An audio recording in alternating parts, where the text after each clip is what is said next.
half cup cornstarch, 1 teaspoon salt, then massage the fish.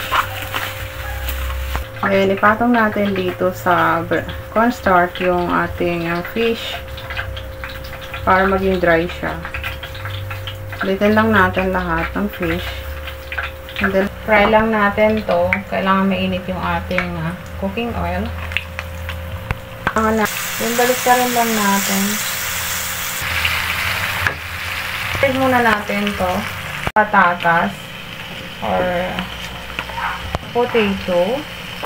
Hindi natin lulutuin yan. Just a saute for the good color. Then, ano lang. Saute and then set aside. For the good color. Yung bawang. Lumabas yung aroma niya. Then, sunod na natin yung onion. Then, saute. After lumabas yung aroma niya, sunod na natin yung kamatis o tomato. Saute. Until na konting durog yung tomato. Water. Fish sauce, 1 teaspoon. 2 tablespoon soy sauce. Tomato paste. 1 tablespoon tomato paste. And then, chicken broth or water. Then, nilagyan ko ng cubes, chicken cubes.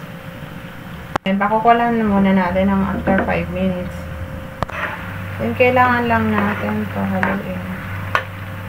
1 tablespoon oyster sauce. 1 tablespoon paminta or pepper. Then, 1 teaspoon seasonings. Then, I put a little amount of 1 teaspoon of sugar.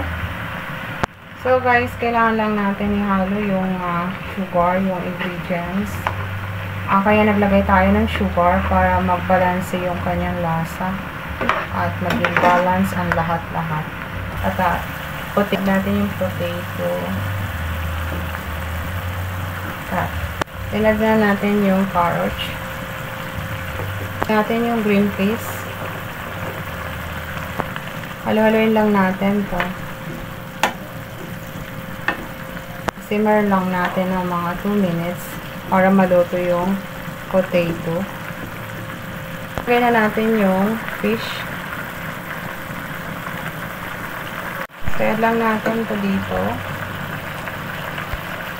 Sabay na natin to. Lalapot siya, guys, kasi yung fish natin ay may cornstarch. At the same time, kasama na siya maluluto. Simmer lang natin ng 5 minutes. So, natin yung red bell pepper. Ayan, simmer lang natin. Ready done. Ayan, guys, palambutin yung patatas. Ayan natin yung patatas. Ready done and then set aside. Wow. Afritada, guys. Already done.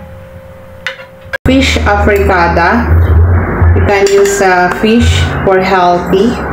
This is fish afritada, guys. Gusto ko yung mga gulay. Maraming gulay. May patatas, carrots, and green peas.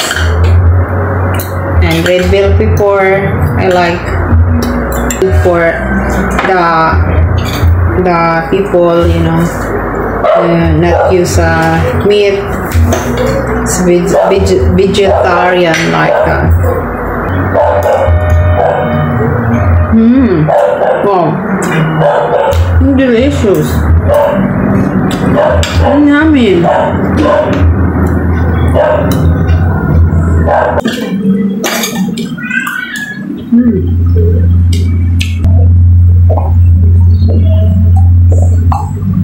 Thank you guys for watching. Please subscribe to my YouTube channel and follow my Facebook page.